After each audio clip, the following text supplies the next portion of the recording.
நாடாளுமன்ற தேர்தல் களம் பரபரப்பாகி இருக்கும் நிலையில் தமிழகம் முழுவதும் கழக வேட்பாளர்கள் பொதுமக்களை சந்தித்து தீவிர வாக்கு சேகரிப்பில் ஈடுபட்டு வருகின்றனர்.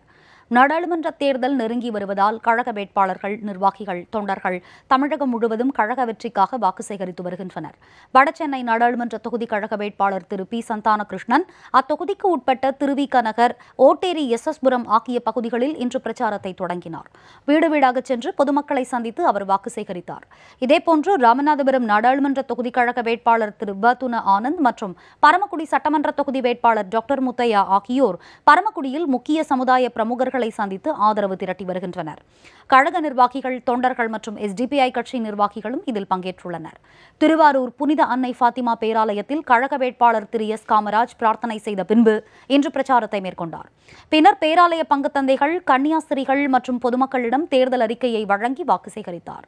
தேனி நாடாளுமன்ற தொகுதிக்கு உட்பட்ட மதுரை புறநகர் வாடிப்பட்டி பகுதியில் கழக வேட்பாளர் திரு தங்க தமிழ்ச்செல்வன் தலைவர்களின் சிலைக்கு மாலை அணிவித்து பொதுமக்களை சந்தித்தார். அப்போது பொதுமக்கள் மற்றும் கழக நிர்வாகிகள் ஏராளமானோர் கழக வேட்பாளர் திரு தங்க தமிழ்ச்செல்வனுக்கு உற்சாக வரவேற்பு அளித்தனர்.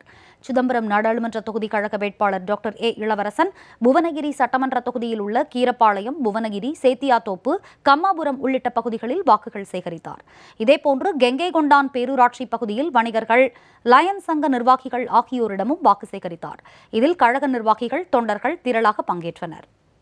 நீலகிரி நாடாளுமன்ற தொகுதி கழக வேட்பாளர் திரு எம். ராமசாமி நீலகிரி மாவட்டம் கூடலூர் பகுதியில் தீவிர வாக்கு சேகரிப்பில் ஈடுபட்டார்.